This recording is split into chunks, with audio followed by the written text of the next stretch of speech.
वैसे माननीय मुख्यमंत्री जी को ध्यान देना चाहिए गुरुकुलों पर। ये देखिए बच्चे हैं गुरुकुल के, इनको छात्रवृत्तियां नहीं मिलती हैं। गुरुकुल से पढ़ करके गए, सनातन धर्म का झंडा अमेरिका तक लहरा दिया। रामकृष्ण परमहंस बैठे हैं मेरे सीने में। आज गुरुकुल का ह्रास हो रहा है, इसलिए आज कहाँ महापुरुष दिखाई पड़ रहे हैं।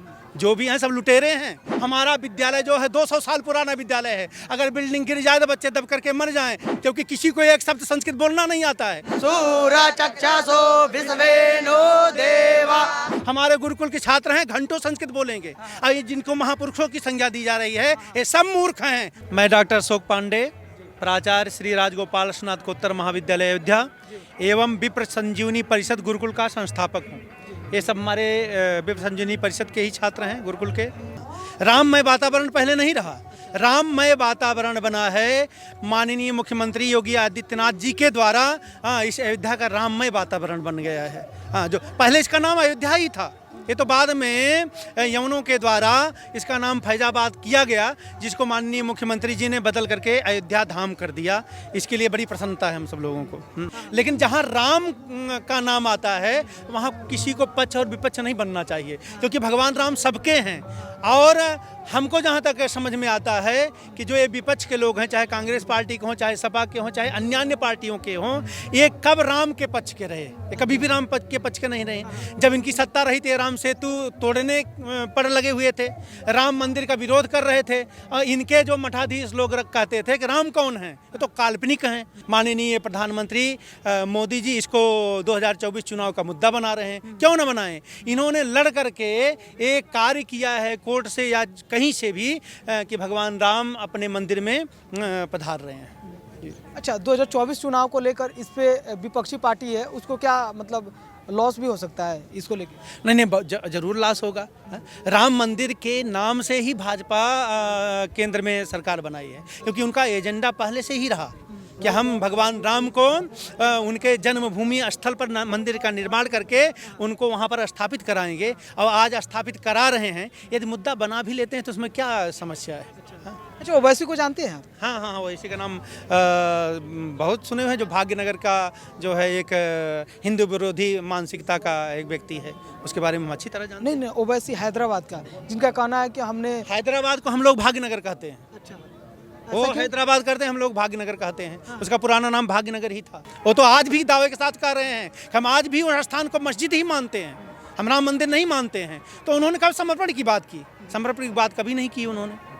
अच्छा, नेक्स्ट ईयर 22 जनवरी को क्या दूसरी दिवाली मनाई जाएगी? नहीं, अवश्य मनाई जाएगी, मनाया जाना ही चाहिए। क्योंकि जब कभी त्रेता युग में भगवान राम अवतरित हुए इस धरा पर, तो इसी तरह का वातावरण रहा होगा। हम लोग तो नहीं देखे होंगे, लेकिन आज जो ये अद्भुत वातावरण, अद्भुत माहौल तैयार किया गया है माननीय मुख्यमंत्री योगी आदित्यनाथ जी के द्वारा, और उस माहौल को देख करके, उस उत्सव को देख करके हम लोग यही अनुमान लगा रहे हैं कि प्राचीन समय में त्रेता युग की जो नगरी थी अयोध्या, ऐसी ही रही होगी। हाथों में हाथे डाल करके झूम रहे हैं और श्री राम नाम का गान कर रहे हैं, नारा लगा रहे हैं, जय श्री राम। अच्छा, श्री राम के नाम पे एक प्रस्तुति बनता है। जी। अगर भजन सुनना चाहें तो हमारे विप्र संजीवनी परिषद के बच्चे भजन भी गाते हैं, और भगवान राम के इस उत्सव में अपने भजन के द्वारा आपके चैनल के माध्यम से एक सुंदर सी प्रस्तुति हम लोग करेंगे और जिसको पूरा संसार देखेगा, और जो सुनेगा देखेगा अपने स्थान से ही खुशियां मनाएंगे और हम लोगों को बधाई देंगे। हम लोग भी उनको बधाई देंगे, शुभकामनाएं अभिव्यक्त करेंगे। एक सुंदर भजन है। श्री राम जानकी बैठे हैं मेरे सीने में। श्री राम जानकी बैठे हैं मेरे सीने में।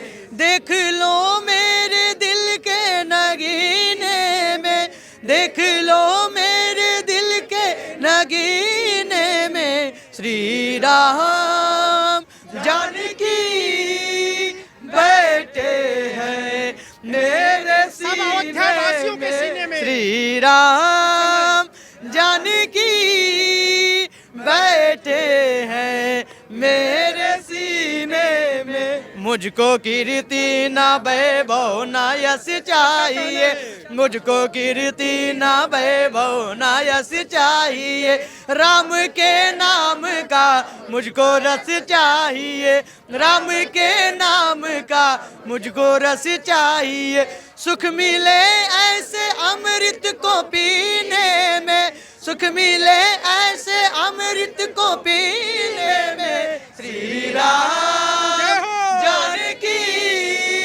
बैठे हैं मेरे सीने में, श्री राम जानकी बैठे हैं मेरे सीने में, श्री राम। एक सूचना देना चाहते हैं माननीय मुख्यमंत्री योगी आदित्यनाथ जी को। जैसे तीर्थों का निर्माण किया, तीर्थों में भव्यता और दिव्यता का सृजन किया, चाहे काशी हो, चाहे मथुरा हो, चाहे अयोध्या, आप देख रहे हैं कितना सुंदर निर्माण किया है, मन एकदम झूम उठता है, मन में खुशियां व्याप्त हो जाती हैं। वैसे माननीय मुख्यमंत्री जी को ध्यान देना चाहिए गुरुकुलों पर, क्योंकि गुरुकुल पर ही ध्यान देने से सनातन धर्म तो उदय हो रहा है, और सनातन धर्म का विस्तार तभी होगा कि जब माननीय मुख्यमंत्री जी गुरुकुल पर ध्यान देंगे। आज गुरुकुल में विसंगति क्या है, ये देखिए बच्चे हैं गुरुकुल के, इनको छात्रवृत्तियां नहीं मिलती हैं। अच्छा, इस पर सरकार का ध्यान नहीं जा रहा है। गुरुकुल के जो अध्यापक हैं उनको वेतन कम मिलता है। जैसे स्नातकोत्तर स्तर के जो अध्यापक हैं उनको इंटर स्तर का वेतन मिलता है, इंटर स्तर के जो अध्यापक हैं उनको प्राइमरी स्तर का वेतन मिलता है। तो ये विसंगति को भी दूर करना चाहिए, क्योंकि गुरुकुल से ही सनातन धर्म का निर्माण होगा। भगवान राम गुरुकुल से ही पढ़ करके गए, और गुरुकुल से ही शस्त्र और शास्त्र दोनों की शिक्षा लेकर के गए, तब आतताइयों का, असुरों का वध कर पाए। भगवान कृष्ण गुरुकुल से संदीपनी के आश्रम से गए और जाकर के कंस जैसे असुर का वध किया, जरासंध, दुर्योधन, दुशासन, दंतवक्त्र आदि असुरों का पतन किया। गुरुकुल से गए। स्वामी विवेकानंद गुरुकुल से पढ़ करके गए, सनातन धर्म का झंडा अमेरिका तक लहरा दिया। रामकृष्ण परमहंस, योगी, चाहे जो हो, योगी जी, मोदी जी, या कोई भी महापुरुष, कबीर, सूर, तुलसी, नानक, मीरा, रैदास, चाहे जो भी रहे हों, सब गुरुकुल से पढ़ करके गए। आज गुरुकुल का ह्रास हो रहा है, इसलिए आज कहाँ महापुरुष दिखाई पड़ रहे हैं? जो भी हैं सब लुटेरे हैं। आप इनको महापुरुष नहीं कर सकते, क्योंकि किसी को एक शब्द संस्कृत बोलना नहीं आता है। हमारे गुरुकुल के छात्र हैं, घंटों संस्कृत बोलेंगे, और ये जिनको महापुरुषों की संज्ञा दी जा रही है, ये सब मूर्ख हैं, महामूर्ख हैं। इनको संस्कृत का ज्ञान नहीं है, और इसलिए संस्कृत का विकास करने में ये लोग तत्पर नहीं हो रहे हैं। इसलिए मैं अपना ये मांग रख रहा हूँ कि संस्कृत पर ध्यान दें। इसलिए संस्कृत भाषा जब सुरक्षित रहेगी, तभी भारतीय संस्कृति सुरक्षित रहेगी, तभी हमारे सनातन धर्म की महिमा बढ़ेगी।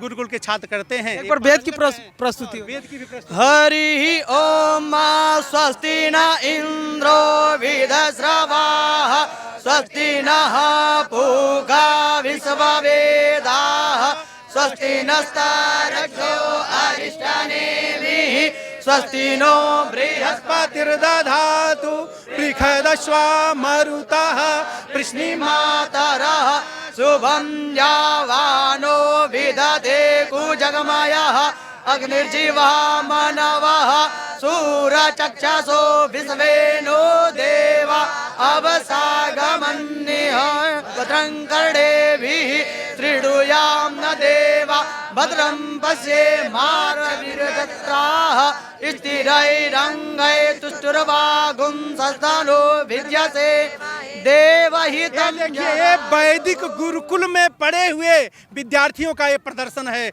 अगर आज वैदिक गुरुकुल पर ध्यान दे सरकार, तो वैदिक गुरुकुल से ही महापुरुषों का उदय होता है। इसलिए गुरुकुल पर ध्यान देना चाहिए, उसकी विसंगतियों को दूर करना चाहिए। हमारा विद्यालय जो है 200 साल पुराना विद्यालय है, अगर बिल्डिंग गिर जाए तो बच्चे दब करके मर जाएं, लेकिन सरकार को इस पर भी ध्यान देना चाहिए, वहाँ भी निर्माण करना चाहिए। हम लोग अयोध्या के निर्माण से बड़े आह्लादित हैं, प्रसन्न हैं, लेकिन अगर गुरुकुलों पर भी ध्यान देंगे तो उस प्रसन्नता में 4 चांद लग जाएगा। यही आशा करते हैं, यही मांग करते हैं, और बहुत बहुत धन्यवाद। आप लोग हम लोगों के भाषा को, हम लोग वाणी को जन जन तक पहुँचाने का कार्य करते हैं, इसलिए आपके चैनल को बहुत बहुत धन्यवाद और साधुवाद।